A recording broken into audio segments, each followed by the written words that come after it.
Hello friends. So here we are to discuss one of the major overhaul which is occurring in the criminal justice system of India, and that is introduced by the Bharatiya Nyan Sanhita. So we will be discussing why is it running in news at the first place and what is Bharatiya Nyan Sanhita. So we have been following the set of rules related to criminal laws, related to civil laws, or altogether with respect to any penal code.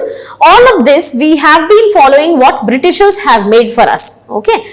Although there have been continuous reforms, continuous changes which have been brought to IPC or CRPC, but ultimately the root law has been created by them. So obviously it has been generalized. It had the core intent of, let's say, IPC or CRPC will be to curb the feeling of nationalism or curb the sentiments of democracy in the country. Okay, so that is the news.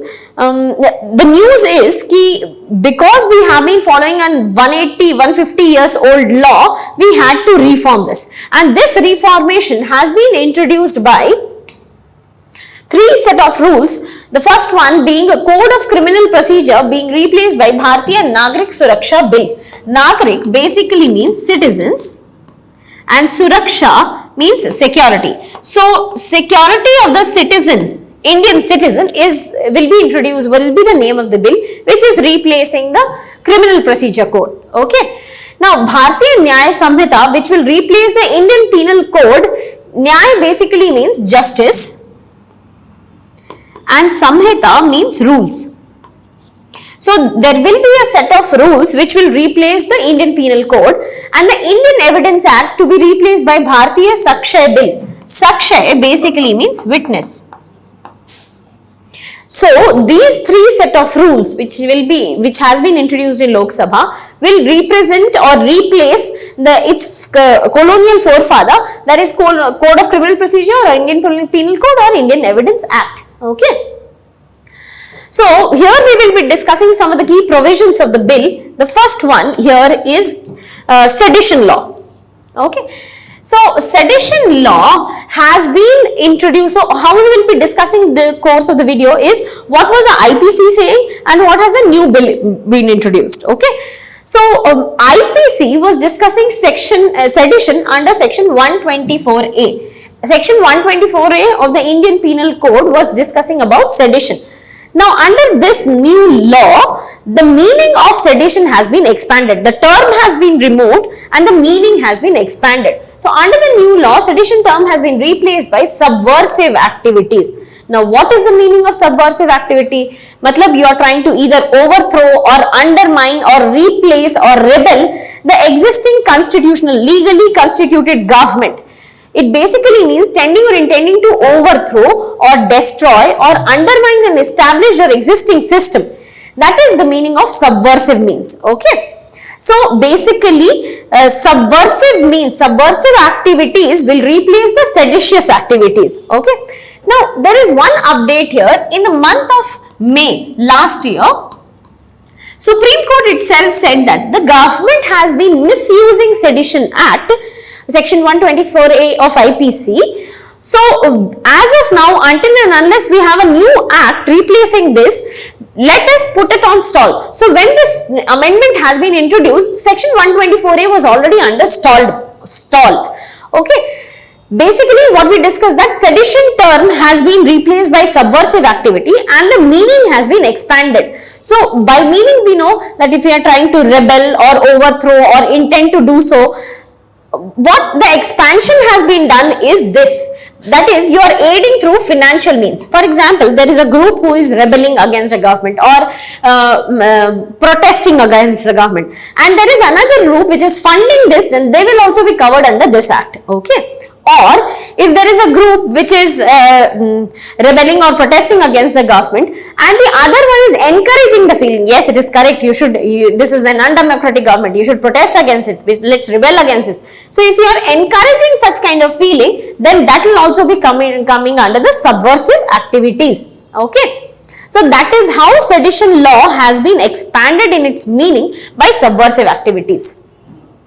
Now let us discuss the next provision of the bill, which is section IPC 375. IPC section 375, which is talking about the marital rape. So basically section 375 of IPC, this is talking not about marital rape but about rape.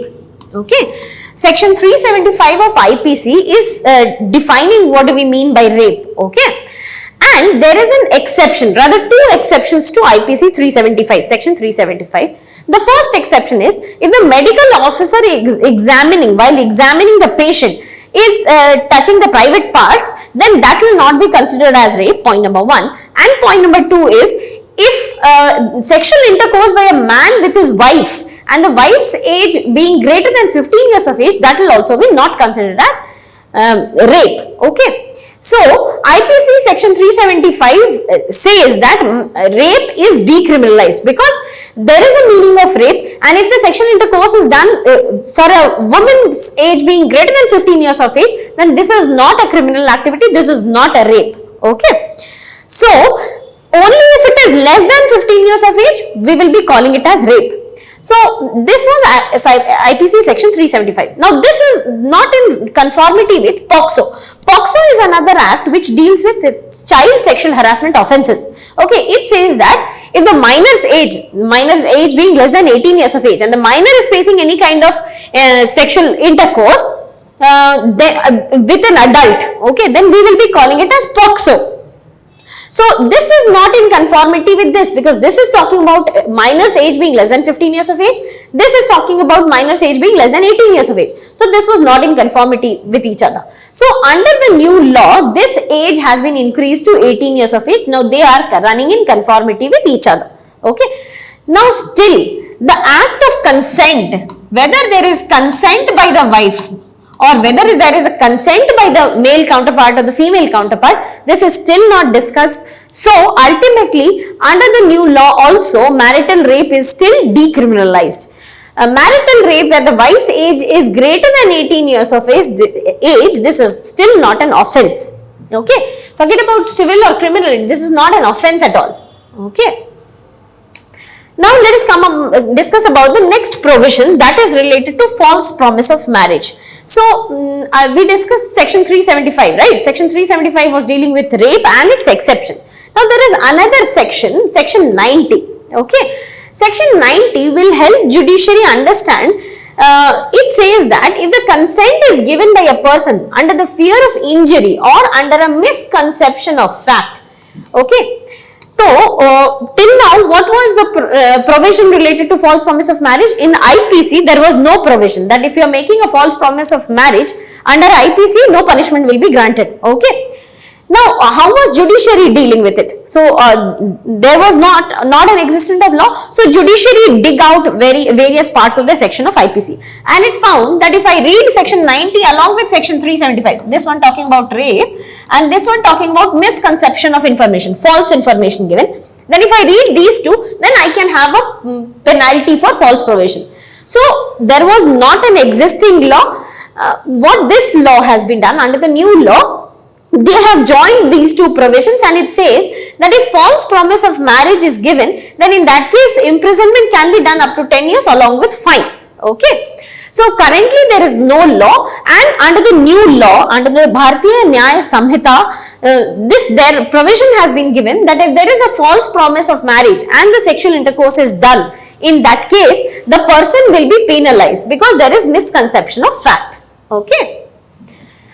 Now, let us come to the next provision that is related to community service. Now, under the IPC, the colonial forefather, IPC mein there was no provision of punishment in the form of community service. Okay. So, if there is petty theft or petty crimes, then also he will be charged with certain fine or few days of imprisonment or something like that. So, there was no provision of community service. Now, under the Bharatiya Nyan Sanhita, the new set of rules, there is a punishment of community service which can be granted for petty theft. Okay, for small criminal activities, the person will be charged with the punishment of community service, that you need to go and to such and such place and do the community service there. Okay, by doing this, India has come at par with countries such as US, UK and Sweden, who are also giving community service as a punishment. Okay, now there can be discussions and debate that this will make community service as a degraded service, something that is not wanted because it is done by criminals, right? So there can be pros and cons associated to it, which we are not right now discussing. We are as of now discussing the key provisions of the bill. Okay, now coming to the next provision, that is trial by absentia. So there is a problem related to cases such as that of Dawood Ibrahim. Okay, now we have numerous cases against this person, but the person himself is not present within the national boundary. So let us say India signs an extradition treaty with ABC country where he is present and he is brought back to India. Now he is brought back to India and the trial begins. Now in the trial period, let us say he is given certain period of bail, he will flew back again to another country. Now again, we will have to bring him back, then the trial must begin, and in this process there can be too much amount of time given to that person. Okay, so for such cases where the accused is not present or no trial is being done because the accused is absent. Okay, in such case also, now under the new law, under the Bharatiya Nyan Sanhita, Sessions Court, after certain considerations, it can declare that the person is absconding, running away, and even if he is absconder, then the trial can still be conducted, sentence can still be granted. As soon as India signs extradition treaty with that country and the person is brought back to the country, then we will be able to punish him directly because we will be having a ready sentence against that person. Okay. So this will help in getting the justice to such cases relatively faster. Another provision of the bill is related to timeline. Okay. So the timeline, we know that the justice delayed is justice denied, and it is a very well known problem of judicial system that the cases keeps on pending for a very long period of time. We do have under trials, we do have one time offenders, so there are so many pending cases. Now, under the Bharatiya Nyan Sanhita, there has been a set of defined timelines that you can undertake activities and let it be trial or charge sheet or anything, this must be completed within this time period. Okay, so the provision says that the charge sheet will have to be filed within 90 days. So, what is charge sheet? It is basically a police complaint. So, the charge sheet related to the police complaint must be filed within 90 days, and once and if this charge sheet is not filed, then the judiciary can give an extension of another 90 days. So that means 3 months time period here for filing the charge sheet, and another 3 months can be extended by the court. Okay. Now once the charge sheet has been filed, then the investigation must be completed within 6 months, that's 180 days, and it must be sent for trial, and once the trial is done, okay, then the judgment must be given within 30 days. Okay. So initially charge sheet filing के लिए we have 90 plus 90 days, that's 6 months. Investigation के लिए we have another 6 months, that's 1 year. And whatever time this trial period takes, after the trial period the judgment must be given within 30 days. Okay. So this provision was related to the timeline. Now there are other certain key provisions. First one is related to e-filing of FIR. So we can now file FIR even without physically being present in the police station.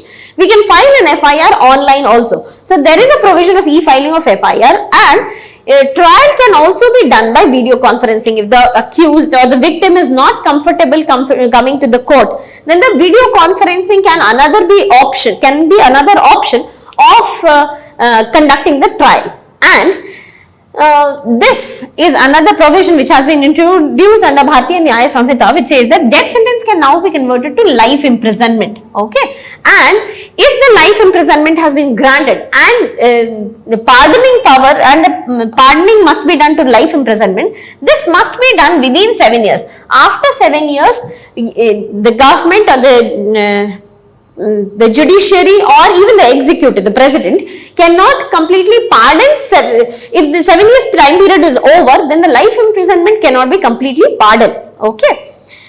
So with that we come to the end of this video. Here we are discussing just the provisions of the bill, not the analysis of these provisions, and we will keep continuing this discussion as and when more information keeps coming up in newspapers. With that, we come to the end of this video. Thank you so much and all the very best.